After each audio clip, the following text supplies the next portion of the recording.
नमस्कार, आप देख रहे हैं सौंदर्य भारत लाइव टीवी। आइए आपको दिखाते हैं इस वक्त के कुछ मुख्य समाचार। श्री पंच दशनाम झूना अखाड़ा दशनामी डेरा द्वारा श्री हनुमंत कथा एवं दिव्य दरबार का भव्य आयोजन किया जा रहा है। यह दिव्य कार्यक्रम पृथ्वीश्वर महादेव मंदिर, टोपियों वाला मंदिर, धर्मराज मंदिर होवा के प्रांगण में पितृदोष मुक्ति हेतु संपन्न होगा। इस पावन अवसर पर संत श्री रुद्रेश्वर शास्त्री जी की पावन वाणी से श्री हनुमंत कथा का वाचन एवं प्रवचन होगा। कथा के माध्यम से श्रद्धालुजन पितृदोष से मुक्ति प्राप्त कर सकेंगे एवं परम पुण्य के भागी बनेंगे। गुरु कृपा एवं मंत्री श्री महंत दीपेश्वर गिरी जी श्री पंच दशनाम झूना अखाड़ा के मार्गदर्शन में यह आयोजन धूमधाम से संपन्न किया जाएगा।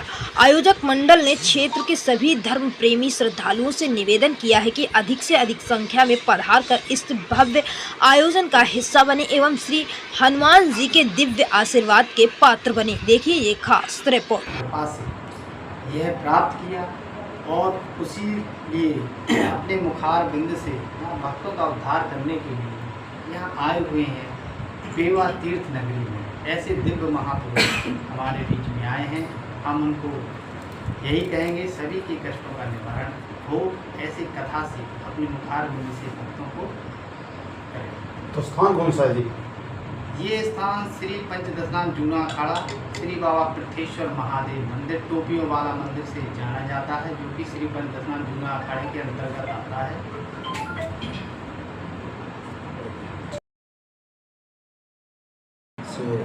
महाराज जी के समर्थन में दिव्य हनुमत कथा का आयोजन, सप्तविश्वरण कथा का आयोजन हुआ है, जिस कथा में हनुमान जी महाराज की कृपा से और उनके आशीर्वाद से, गुरुदेव भगवान की कृपा से साथ में दिव्य दरबार का आयोजन सुनिश्चित हुआ है। जिस आयोजन में आए हुए भक्तों के कष्टों का निवारण, उनकी समस्याओं का हल, दैहिक दैविक भौतिक तीनों प्रकार की समस्याओं का समाधान हनुमान जी महाराज की कृपा से, उनकी गणों की सेना की कृपा से होगा।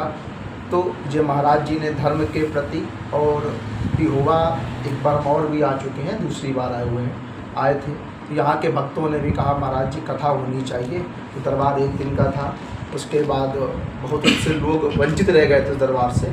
इसके लिए महाराज जी ने प्रयास किया, बाबा की कृपा से और महाराज जी के आशीर्वाद से पुनः इस बार कथा का आयोजन दृश्यों का और 5 दिन का दिव्य दरबार का आयोजन ये किया गया। तो कहते हैं जी आप पर्चे पर लिखकर बता भी देते हैं। हाँ, तो पर्चे पर लिखकर दिव्य दरबार का मतलब है कि आप बिना कुछ बताए आपको आना है, अपनी प्रार्थना भगवान से करनी है, आपकी अर्जी स्वीकार होगी। आप जो प्रश्न लेकर के आएंगे आपको वही प्रश्न पर्चे में लिखे मिलेंगे। तो समय क्या रहेगा जी?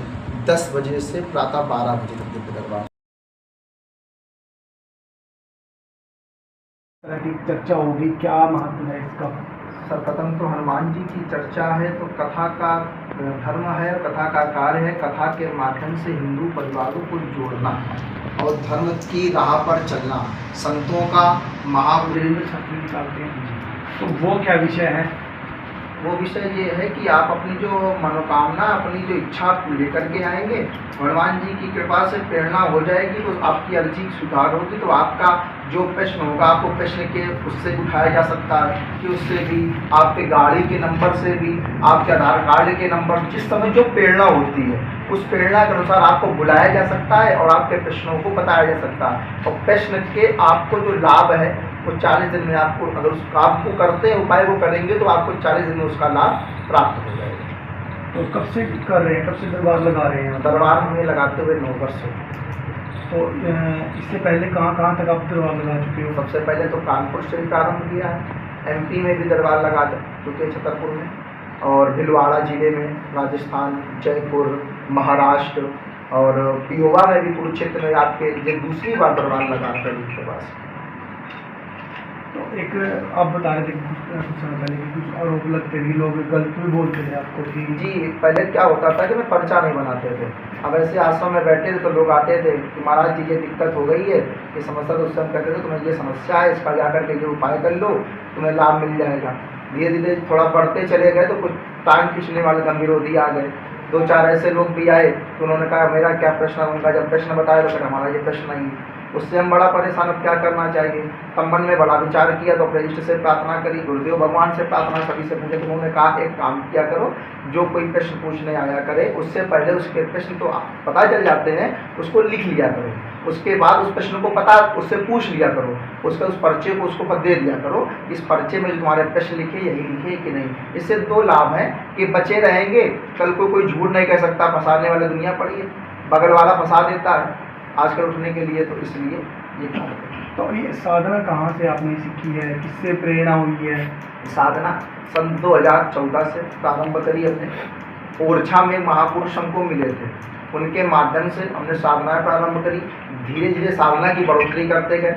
2022 में हमको हमारे सदगुरुदेव भगवान अजब आनंदपुरी जी महाराज जो ओम जय बैठन दरबार से हैं, वो हमको मिले। उन्होंने हमको 3 साधनाएं हनुमान जी महाराज की दी, जो हमने 2.5 वर्ष, आज भी साधनाएं हमारी चल रही हैं और निरंतर आगे जब तक चलती ही रहेंगी। और साधनाओं को करके जन कल्याण के लिए साधनाएं करें। तो आपने पढ़ाई कहाँ से की है, कहाँ तक पढ़े लिखे हो आप? पढ़ाई हमने करी है महर्षि वेद विद्या मंदिर MP छतरपुर से, वहाँ से हमने आचार्य किया है और UP बोर्ड से भी हमने MA कर लिया है, दोनों पास।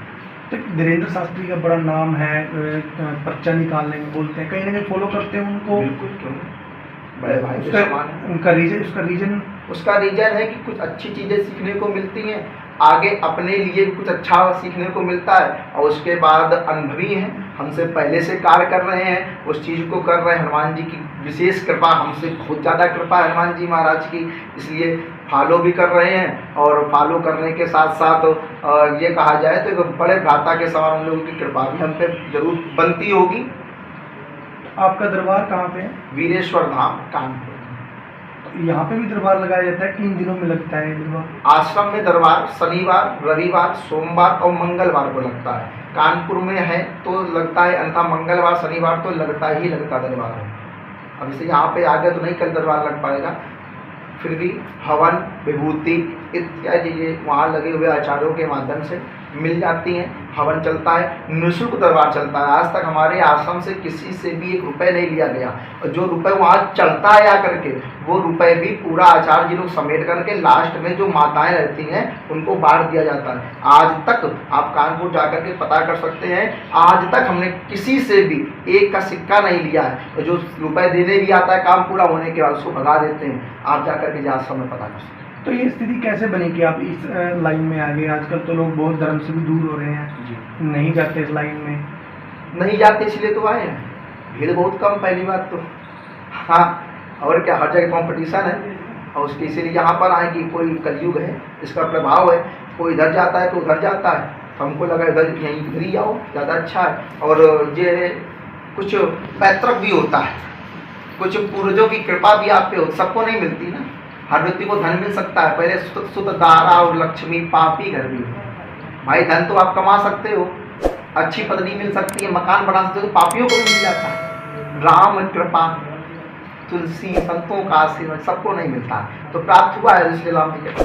तो कई बार लोग जैसे बोल देते हैं कि इसमें मतलब जैसे आप ही बोल रहे हो कि कंपटीशन नहीं है कोई भी इतना, और चढ़ावा भी है, कुछ तरह कुछ है कैसा जो मतलब इस लाइन में कंपटीशन नहीं है क्या, इसीलिए इस लाइन में आए हैं, या सिर्फ कल्याण है तो जन कल्याण है? जन कल्याण के लिए देखिए कंपटीशन है, ये है कि देखिए है तो बहुत धर्म विरोधी है, तो बहुत धर्म विरोधी कर रहे हैं, ठीक है, परंतु उन धर्म विरोधियों को धर्म से राह चलाने के लिए और उनसे कहने के लिए कि हम सबको एक छत्र के नीचे बैठना पड़ेगा, तब जाकर के ये हिंदू राष्ट्र तो मान लो है, घोषणा होनी बाकी है, तब जाकर के घोषणा हो जाएगी। जब राम जी कृपा करेंगे तो 2025 तक हो जाएगी।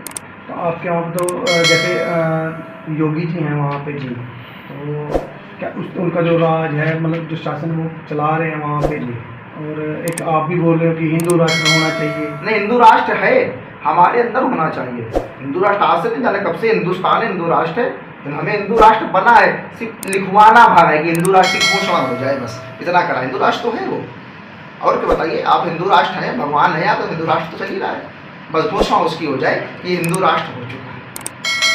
तो किससे चाहते हैं कि ये घोषणा कौन करे? हमारे योगी जी करते हैं, उनसे अच्छी कौन कर सकता है। और क्या, गोरखनाथ पीठ के पीठाधीश्वर महाराज श्री हैं हमारे, और वो कर देंगे तो बहुत अच्छी बात हो जाएगी। और संत के मुख से निकली हुई वाणी और संत के मुख से बोला गया वाक्य ये मानो आकाश सत्य हो जाता है, भगवान को पूर्ण करना पड़ता है।